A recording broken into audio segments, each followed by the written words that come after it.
Hi, I want to make a video about Romans 8 and about the carnal mind and the spiritual mind. And I recently was driven, I guess, into the carnal mind by circumstances and conversations that perhaps weren't necessarily incredibly heartfelt. And it just really put me into a very depressed condition, a depressed state. And this verse occurred to me from Romans 8, verse 6. It says, "For to be carnally minded is death, but to be spiritually minded is life and peace." In verse 13 it says, "If you live after the flesh you will die, but if you through the Spirit do mortify the deeds of the body, ye shall live." And that verse has kind of been haunting me over the last couple of days, these verses, because it's true. And if you're carnally minded, it is. Hopefully is depressing. I think that would be hopefully depressing. Spiritually minded is life and peace. So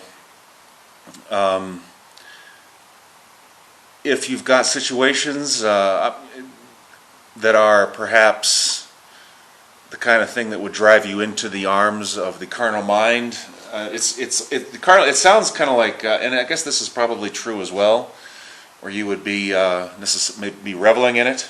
You know, you really dig your life, whatever it is. The flesh of the situation, whether it's just straight up hedonism, or just maybe a certain amount of self-righteousness, but there's no spiritual pursuit there. And I think there would be you can make your own decisions. You can't change the reality of the situation. I can make my own decisions. I can't change the reality of the situation. But spiritually minded might not necessarily mean, at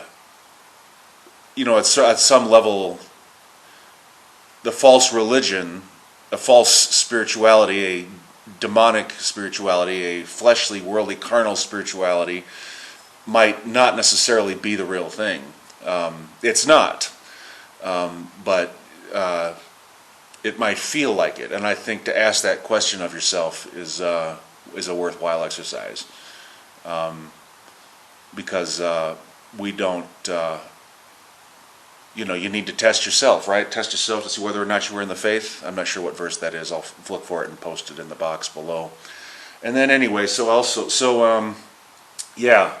Revelation 2:26 says, "He that overcometh and keepeth my words unto the end, to him I will give power over the nations."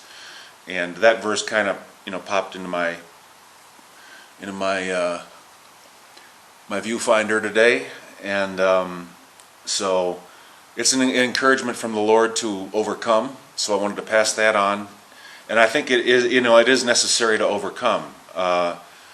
Just saying a prayer when you're 18 or 78, I think you're probably more likely to be true when it's 78. But if it's just it doesn't really lead to any kind of change, I would consider that to be a red flag. I would look twice, test yourself to see whether or not you're in the faith, because the strong chance that you're not. I went through a prayer when I was 18, and it changed nothing in my life. And and in fact, within a couple of years, I was drinking pretty heavily, and my life shows no real,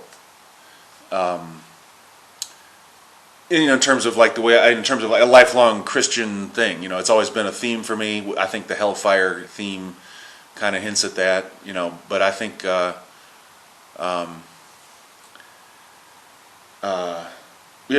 I've made a lot of really stupid mistakes. I have not walked with the Lord, right? I've walked around the Lord. I've never thrown him overboard. At one period of my life I did. It was over 20 years ago, and it didn't last for about a year before it almost killed me. Actually, that's another story. En español, so I can put this in the Biblia en español playlist. Romanos 6, versículo 6. Disculpa. Man, this computer just keeps pushing me around. I'm actually using the machine today and not the book. Romanos 8, versículo 6, dice, porque la mente carnal es muerte, pero la mente espiritual, vida y paz. Y versículo 13, porque si vivís conforme a la carne, moriréis. I don't know how to pronounce that.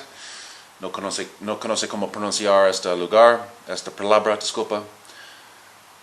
Mas si por el espíritu hacéis morir las obras de la carne, viviréis. So, y Apocalipsis 2, versículo 26. Y al que venciere y guardare mis obras hasta el fin, yo le daré potestad sobre las naciones. If you overcome, to him I will give power over the nations. And so it is necessary to overcome, and not just take as a passive foregone conclusion that we're all going to heaven because we said a prayer when we were 18, or we're not Adolf Hitler or Jeffrey Dahmer. That might not be that easy. It might require something more from us. So anyway, Dios te bendiga. Thanks for listening, and